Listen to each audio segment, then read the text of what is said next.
Hello my dear student, how are you. I hope के सब अच्छे होंगे। तो बच्चों स्टार्ट करते हैं हमारा क्लास 4 सामान्य ज्ञान का चैप्टर नंबर 12। हमारे चैप्टर नंबर 12 का नाम है बच्चों प्राकृतिक आपदाएं। क्या नाम है? प्राकृतिक आपदाएं। तो चलिए बच्चों सुनते हैं ध्यान से, स्टार्ट करते हैं। पर्यावरण संबंधी कारकों से प्रभावित होकर अचानक होने वाली घटनाएं प्राकृतिक आपदाएं कहलाती हैं। जो पर्यावरण संबंधी कारकों से प्रभावित होकर जो अचानक होने वाली घटनाएं होती हैं बच्चों, वो क्या होती हैं? वो प्राकृतिक आपदाएं होती हैं। इन घटनाओं से लोगों को शारीरिक क्षति के साथ साथ संपत्ति की भी हानि होती है। जनधन की हानि मात्रा से ही आपदा की उग्रता को मापा जा सकता है। जो घटनाएं मानव रहित क्षेत्रों में होती हैं उन्हें आपदाएं नहीं माना जा सकता। मतलब जहां पर मानव निवास नहीं करते हैं उनको हम क्या नहीं कह सकते? उनको हम आपदाएं नहीं कह सकते हैं। तो चलिए बच्चों आगे देखते हैं। दिए गए संकेतों की सहायता से देखते हैं कि प्राकृतिक आपदाएं क्या होती हैं, कैसी होती हैं। फर्स्ट नंबर पर है हमारा, इसमें पृथ्वी की सतह कपकपाती अथवा हिलती है। जब ये आपदा आती है बच्चों तो इसमें क्या होता है? जो पृथ्वी होती है हमारी, इसकी सतह क्या होती है? पृथ्वी हिलने लगती है बच्चों, और इसकी जो सतह होती है वो कपकपाती है। तो क्या कहते हैं बच्चों इसको? इसको बोलते हैं हम भूकंप।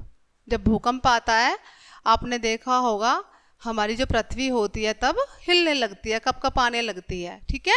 नेक्स्ट है सेकंड नंबर पर, इसमें लंबी अवधि तक वर्षा कम होती है अथवा नहीं भी होती है। मतलब बहुत लॉन्ग टाइम तक बारिश नहीं होती है।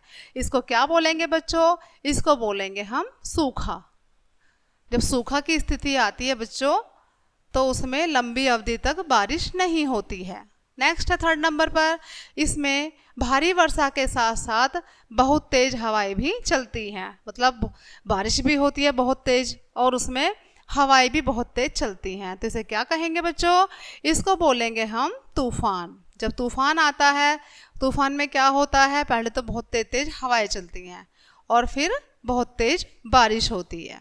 नेक्स्ट है हमारा 4 नंबर पर, इसमें समुद्र के भीतर हलचल होने से विशाल ज्वारीय लहरें आती हैं। जब समुद्र के भीतर हलचल होती है तो क्या होता है बच्चों?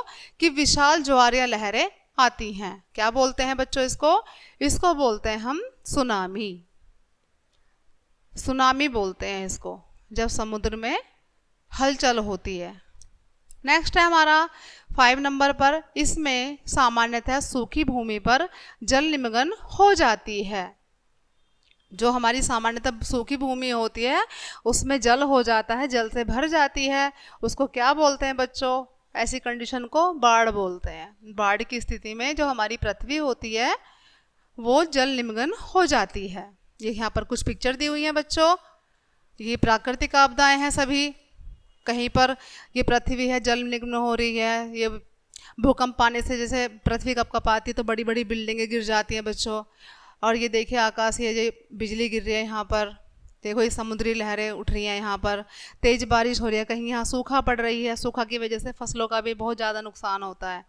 आइए बच्चों ये भी जानते हैं, संसार में सबसे शक्तिशाली भूकंप की तीव्रता 9.5 मापी गई है। यह 22 मई 1960 में दक्षिणी चिली में आया था। कहाँ पर आया था बच्चों? 22 मई को आया था। ये 1960 में दक्षिणी चिली में आया था। सबसे विशाल और शक्तिशाली भूकंप। नेक्स्ट है 1970 के दशक से अब तक सूखा सीमित पीड़ित भूमि का प्रतिशत दुगना हो चुका है। ग्लोबल वार्मिंग इसका सबसे बड़ा कारण है। जो ग्लोबल वार्मिंग है इसका सबसे बड़ा कारण है बच्चों। तो बच्चों ये था हमारा आज का चैप्टर। आई होप कि सभी को समझ आया होगा बच्चों। तो मिलते हैं नेक्स्ट चैप्टर के साथ, तब तक के लिए बाय बाय।